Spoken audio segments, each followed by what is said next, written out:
Pozdravujeme z auditu nehnuteľnosti. Dneska si nás zavolal budúci kupujúci, aby sme mu prišli skontrolovať jeho vysnívaný dom. Developer povedal, že kľudne si to môžeme aj natočiť, lebo že vraj nič nenájdeme. Tak poďme si to spoločne pozrieť, jak to dneska dopadne.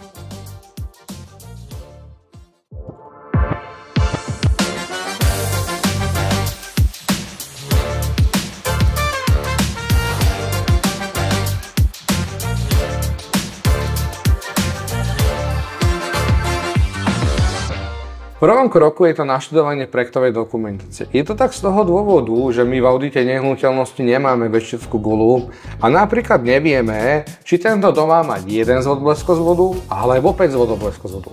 Práve ale túto vec má na starosti projektant, ktorý to má vypočítať a vložiť to do tejto projektovej dokumentácie.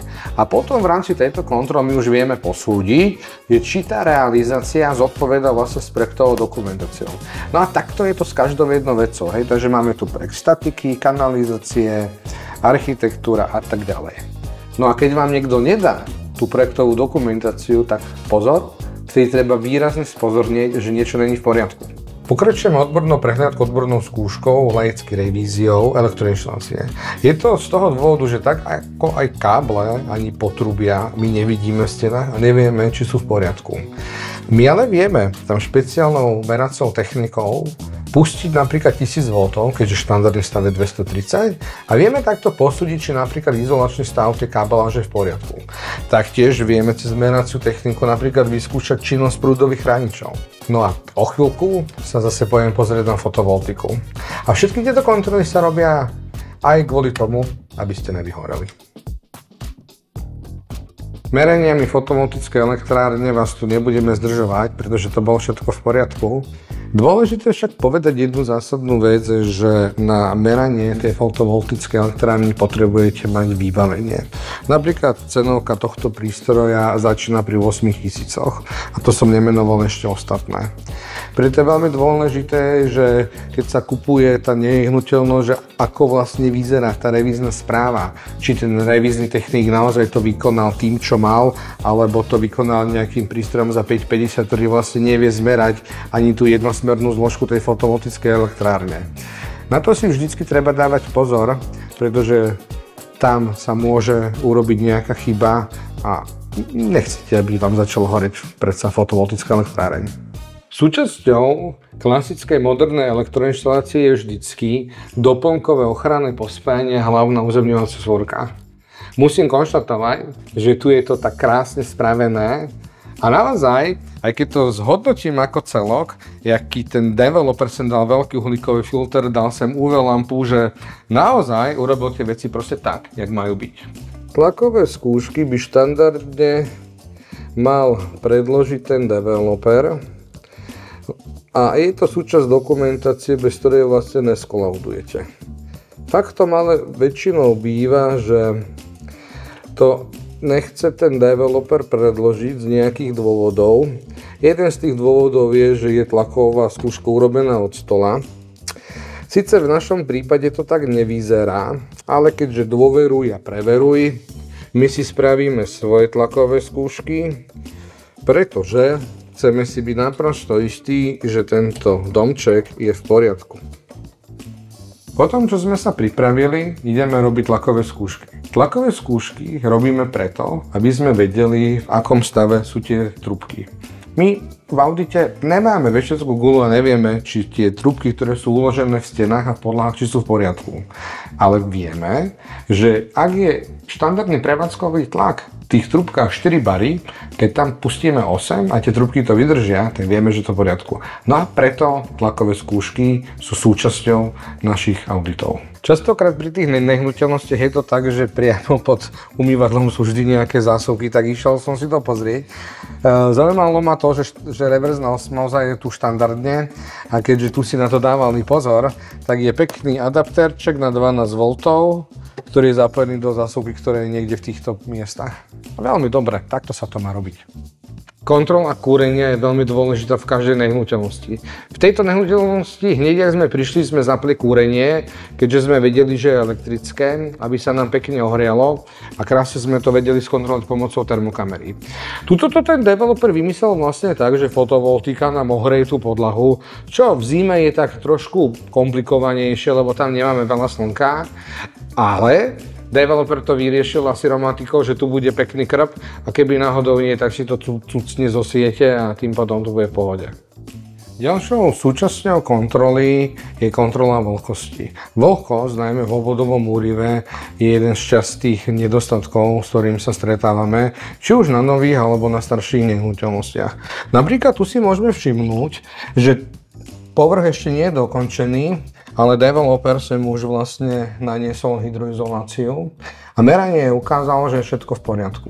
Taktiež sme si prešli steny s UV lampou a tu je tiež všetko v poriadku. Súčasťou hĺbkového auditu sú aj kontroly na plesne. Vieme otestovať plesne, baktérie aj E. coli. V zásade robíme dva druhy testov. Prvé sú stery a potom sú spádové testy. Stery znamenajú to, že zoberieme takýto test, na ktorom je agar a priložíme ho na nejaký povrch. U nás na firme to necháme vykultivovať, no a podľa toho, koľko tam vyrastie kolónií, vieme povedať, či ste v pohode alebo máte veľký problém. Developer povedal, že dom je kompletne uprataný, takže pekne si zoberieme testy a uvidíme, či mal pravdu.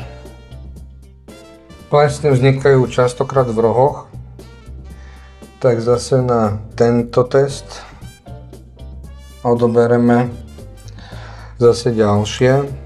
Na každom takomto teste je agar a na tom agare nám vie vyraziť iba presne to, čo má. To znamená, na tomto vyrastú plesne, na tom druhom zase iba baktérie. Podľa toho, koľko tam ich bude, vieme povedať, či je to v poriadku alebo nie. A posledné testy, ktoré budeme robiť, budú tzv. Spádové testy, kde my vlastne za 24 hodín odpočítame, čo sa tu vlastne v tom dome udialo a tiež nám to ponúkne výsledok, v akom stave ten dom je. V kúpeľniach treba skontrolovať kvalitu vyhotovenia obkladov, rovinatosť. No my sme išli ešte o level vyššie a vyžiadali sme si od developera fotodokumentáciu hydroizolácie pod dlažbou, lebo normálne to nezistíme a tu sme to dostali. Na tej dlažbe si treba vždycky všimnúť všetky tie detaily, jak sú spravené. Napríklad tu je pekne urobený silikón a dokonca mu vyšiel aj pekne ten kamenický roh. A ideme na sprchačový test. Úloha sprchačového testu je, že pustíte vodu a budeme skúmať, či všetko je tak tesné, jak by malo byť. Či sa nám niekde neobjaví voda, kde by sme nechceli. Trošku to síce zašpiníme, ale verím, že to niekto po nás príde poupratovať.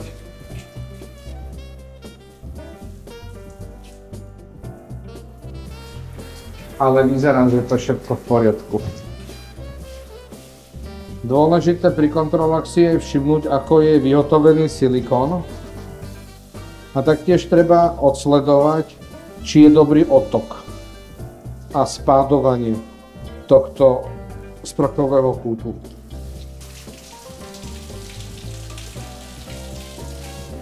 Kvalita vody dobrá. Keď sa niečo má stať, tak nech sa radšej stane mne a nie vám. Pri sanite treba skontrolovať, či je správne ukotvená a upevnená. Treba pozrieť, či aj biletová batéria je v poriadku. A treba si aj párkrát spláchnuť, aby ste si mohli pozrieť, že či naozaj tá voda je studená. Párkrát sa nám stalo v novostavbách, že majstri tam napojili teplú vodu.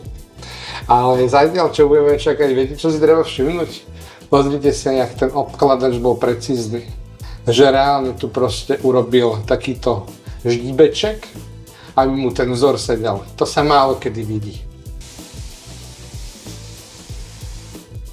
V rámci kontroly vyskúšame aj jak nám odtekajú kanalizácie. A tu je zaujímavosťou, že začal som sa pýtať, že kde vlastne je servisný otvor, že keď sa to náhodou pokazí, že čo s tým budeme robiť.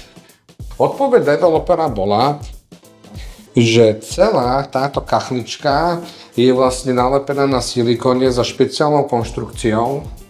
To znamená, že v prípade poruchy ju iba vyrežete, opravíte čo treba, ak vôbec, dáte späť silikón a hotovo. Takže dizajn vyhral, čo nie je chyba, ale klobúk dole.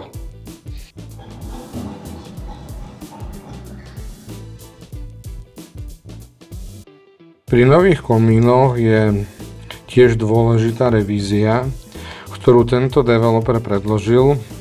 Avšak ako obyčajne inšpekčnou kamerou to skontrolujeme, či je to v poriadku. A musím povedať, že áno, toto je urobené tak, jak má byť.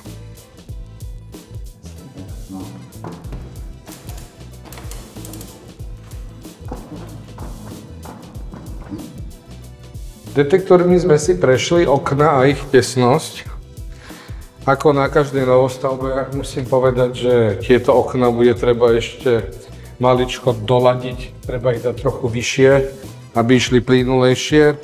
Toto je asi taká jediná chyba, ktorú by som asi vytkol tomu domu. Inak je to absolútne v poriadku. Dokonca tu sú pekne spravené aj špalety. Aj parapeta je osadená v etiku, tak ako by mala byť. Dôležitou súčasťou každej kontroly je zmeranie reálnej výmery danej nehnuteľnosti, aby ste vedeli, že keď zaplatíte za metre štvorcové, aby vám to sedelo jak s inzerátom, tak aj s projektom.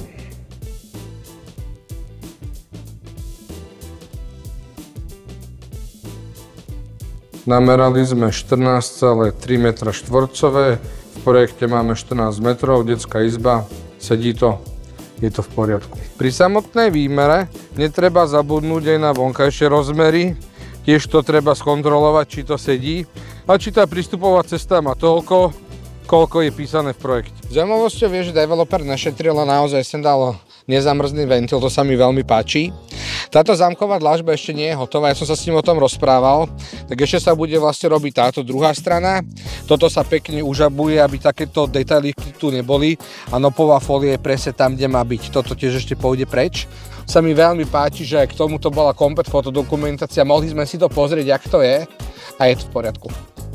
Kým mi moja potoštačka prinesie rebrík a ja sa vyknedlím hore na strechu, ktorú ideme skontrolovať, tak ideme to kontrolovať takouto metodou, volá sa to iskrová skúška, tak toto nejako funguje. Tento developer veľmi zaujímavo použil controfoil, to znamená, že vieme si krásne preiskryť celú strechu a vieme si pozrieť, či sú tam nejaké netesnosti. Keďže predpokladáme, že táto strecha bude dobrá, strihnem vám sa fotky, ak to vyzerá, keď to dobre není. Pomaly sa balíme. A vždycky ma udivuje, keď naša konkurencia povie, že príde hĺbkovo skontrolovať dom za 500 €. Viete, nedajte sa oklamať, pretože keď naozaj chcete niečo skontrolovať objektívne, tak bez merania to nejde. Neviete vizuálne povedať, že tá elektrika je v poriadku. Proste pokiaľ tam neprinesiete meraciu techniku, vy neviete ani izolačný stav, ani impedanciu poruchovej slučky. To sú to zásadné veci, aby ste nevyhoreli. Bez tlakovej skúšky neviete povedať, či tie vodovodné trubky sú dobré. Proste vizuálne sa to skontrolovať nedá. A preto vždycky dbajte na to, že kto vám príde na kontrolu a nenechajte sa vždycky zlákať iba na super úžasnú cenu. Proste bez meracej techniky to proste nepôjde. Na samotný záver hĺbkového auditu sme si dovolili zavolať aj developera firmu Galax. Dobrý deň. Tak ešte predtým, kým vám odovzdám kľúče, čo myslíte, ako ste dopadli?